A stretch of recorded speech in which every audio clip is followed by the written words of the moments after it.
55 కోట్లు కాదు 600 కోట్లు దోచిపెట్టేందుకు ఫార్ములా ఈ రేస్ నిర్వాహకులతో మాజీ మంత్రి కేటీఆర్ ఒప్పందం చేసుకున్నారని ముఖ్యమంత్రి రేవంత్ రెడ్డి వివరించారు. రేసింగ్ నిర్వాహకులు వచ్చి తనతో సమావేశం కావటం వల్లే అసలు విషయం వెలుగు చూసిందని తెలిపారు.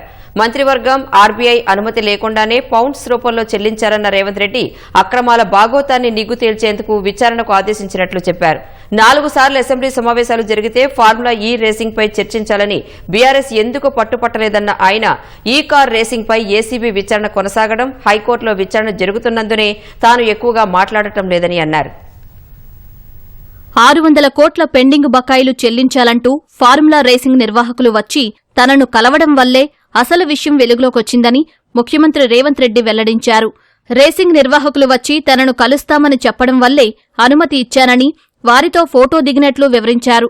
ప్రభుత్వం సహకరిస్తే మరోసారి ఫార్ములా రేసింగ్ నిర్వహిస్తామని అడిగారన్న సీఎం ఆ విషయంపై ఆరా తీయడం వల్లే కేటీఆర్ బాగోతం బయటకు వచ్చిందని తెలిపారు. రేసింగ్ నిర్వాహకులతో కేటీఆర్ కుదుర్చుకున్నది 55 కోట్ల ఒప్పందం కాదని సీఎం రేవంత్ రెడ్డి తేల్చి చెప్పారు. మంత్రివర్గం ఆమోదం లేకుండా ప్రజాధనాన్ని దుబారాగా ఎలా ఖర్చు చేస్తారని రేవంత్ రెడ్డి ప్రశ్నించారు. ఎఫ్ఈఓ సంస్థకు సంబంధించిన ప్రతినిధి ఈ కార్ రేస్లకు సంబంధించి చర్చించాలంటే నేను అపాయింట్మెంట్ ఇవ్వకుంటే ఎందుకుంటా అధ్యక్ష? ఆ సంస్థకు సంబంధించిన ప్రతినిధి నన్ను కలిసి నాకు వాళ్ళు జరిగిన లోపాయకారి ఒప్పందాల గురించి చెప్పి దీన్ని నువ్వు సహకరించాలని అడిగినప్పుడు శాఖ నుంచి సమాచారాన్ని తెప్పించుకొని ఇది తెలంగాణ రాష్ట్ర ప్రజలకు సంబంధించిన సొమ్ము, హైదరాబాద్ నగర అభివృద్ధి కోసం మాత్రమే వాడాలి, కొద్ది మంది తోసుకుంటే కుదరదు అని చెప్పి వివిధ సందర్భాలలో అధికారుల నుంచి సమాచారాన్ని సేకరించి అధికారులకు పై అధికారులు నోటీసులు ఇచ్చి వాళ్ళు ఇచ్చిన రిప్లైల ఆధారంగా దాన్ని విచారణ చేపట్టాలి అని చెప్పి ఈరోజు ఫిర్యాదు చేసినాం అధ్యక్ష. హెచ్ఎండిఏ ఖాతా నుంచి కోట్ల డబ్బు లండన్లోని కంపెనీకి వెళ్లిందన్న సీఎం రేవంత్ రెడ్డి రేసింగ్ నిర్వాహకులకు పౌండ్స్లో నిధులు చెల్లించారని స్పష్టం చేశారు. ఆర్బీఐ అనుమతి లేకుండానే ప్రభుత్వ సొమ్మును ఏ విధంగా విదేశాలకు తరలిస్తారని ప్రశ్నించారు. న్యాయ నిపుణులతో పాటు అన్ని అంశాలు పరిశీలించిన తర్వాత గవర్నర్ అనుమతి ఇచ్చారని చెప్పారు.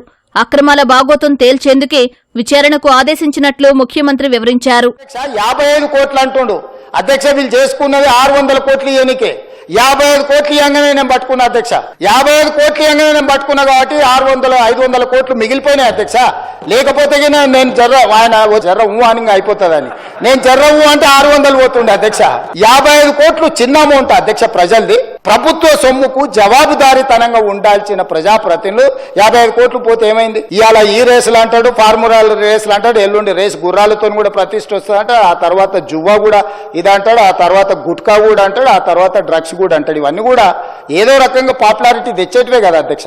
ఏదైనా ఒక ఒప్పందము నగదు బదిలీ అయిన తర్వాత ఆ నగదు బదిలీ చేసి ప్రభుత్వం చేసుకున్న ఒప్పందము ఏదైనా రద్దు చేయాలంటే విచారణ జరగాలి. విచారణలో తప్పు జరిగిందని నిరూపించాలి. తప్పు జరిగిందని నిరూపించిన తర్వాతనే చట్ట ప్రకారము రద్దు చేయడానికి అవకాశం ఉంటుంది. హెచ్ఎండిఏలో 100 కోట్లు విదేశాలకు తరలించి ఆ విదేశాలలో మీరు ఎట్టెట్లా వంచుకుంటారో ఎవరెవరు ఈ నుంచి నువ్వు ఎఫ్ఈఓ ఖాతాలకు పోయిందో చూపిస్తున్నావు. ఎఫ్ఈఓ ఖాతాల నుంచి లండన్లో ఎవరి ఖాతాలకు పోయినా మళ్ళీ అవతల ఎవరు తేల్చాలి అధ్యక్ష? విచారణ చేయకుండా తేలుతుందా అధ్యక్ష? ఈ కార్ రేసింగ్ పై ఏసీబీ విచారణ జరుగుతున్నందున ఎక్కువ వివరాలు వెల్లడించలేనన్న సీఎం అక్రమాలు జరిగిన తీరును త్వరలోనే ప్రజల ముందు ఉంచుతామని స్పష్టం చేశారు. ఎంఏయుడి హెచ్ఎండిఏ నా దగ్గరనే ఉంది, పోలీస్ శాఖ నా దగ్గరనే ఉంది, విచారణ చేసే శాఖ కూడా నా దగ్గరనే ఉంది. ఎక్కువ తక్కువ వివరాలు మాట్లాడితే విచారణ అధికారులు దీనికి ప్రభావితానికి లోనయ్యి నా మీద కక్షాపూరితంగా వ్యవహరిస్తుందని తారక రామారావు గారు అడ్వాంటేజ్ వాడుకుంటాడు అని చెప్పి నేను ఎక్కువ వివరాలు మాట్లాడతలేను అధ్యక్ష. 2023 డిసెంబర్ నుంచి 2024 డిసెంబర్ ఏసీబీ ఎఫ్ఐఆర్ చేసే వరకు క్రొనలాజికల్ గా జరిగిన అన్ని వివరాలను తొందరలోనే నేను అందరి ప్రజలకు వివరిస్తా. అక్రమాల బాగోతం బయటపడిందనే ఉద్దేశంతోనే శాసనసభ నడవకుండా బీఆర్ఎస్ సభ్యులు అడ్డుకునే ప్రయత్నం చేశారని రేవంత్ రెడ్డి వివరించారు. ఫార్ములా ఈ రేసుపై అసెంబ్లీలోనే కాదు ఎక్కడైనా చర్చించేందుకు సిద్ధంగా ఉన్నామని సీఎం తెలిపారు. సంవత్సరం నుంచి నానుతున్న సబ్జెక్టు, సంవత్సరం నుంచి పత్రికలలో రాస్తున్న సబ్జెక్టు, 4 సమావేశాలలో ఏ రోజైనా ఫార్ములా ఈ రేస్ గురించి బీఆర్ఎస్ ఎప్పుడైనా మాట్లాడిందా అధ్యక్ష? ఎట్టి పరిస్థితుల్లో చర్చ జరగాల్సిందే. ఈ సభను నడవనీయం. ఏంటి అధ్యక్ష దురహంకారం? అధికారం పోయినా మారలేదు, డిపాజిట్లు పోయినా మారలేదు, ఈ రోజు మెదడు కూడా పోయినట్టుంది అధ్యక్ష వాళ్ళు చేస్తున్న అల్లరి చిల్లర పనులు చూస్తుంటే.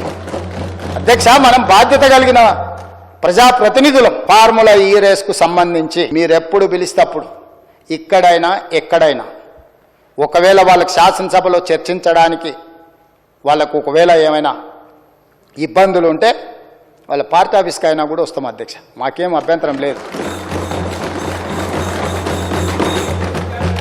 అంటే ఈరోజు మీరు తప్పించుకోవడానికి, మీరు చేసిన నేరాలను కప్పిపుచ్చుకోవడానికి ఈ రకంగా సభను అవమానించి తమరిని కించపరిచే విధంగా మాట్లాడి సభా గౌరవాన్ని, ఆ కుర్చీ మర్యాదను మంటగలిపి చర్చనే జరగొద్దు, బిల్లే పాస్ కావద్దు, ఈ భూములు ప్రజలు రైతులు బాగుపడొద్దు అని ఒక కుట్రపూరితమైన నేరాపూరితమైన ఆలోచనతోటి ఈరోజు వాళ్ళందరూ అట్లా ఆటవికంగా వ్యవహరించే వాళ్ళ పట్ల తమరు నిశితంగా ఆలోచన చేసి ఒక మంచి నిర్ణయం తీసుకోవాల్సిన సమయం వచ్చేసింది అధ్యక్ష. మీరు కూడా కొంచెం కొరడా జల్పించాల్సిన పరిస్థితులు వచ్చినట్టు నాకు అనిపిస్తుంది అధ్యక్ష. తమరు ఏ ఆదేశం ఇచ్చినా మేము పాటిస్తాం. ప్రభుత్వం వైపు ఇప్పటికిప్పుడు అన్ని బిజినెస్లను సభలో సస్పెండ్ చేసి చర్చకు తీసుకోవాలని వాళ్ళు మొండి పట్టు పట్టడం, మంకు పట్టు పట్టడం నేను అర్థం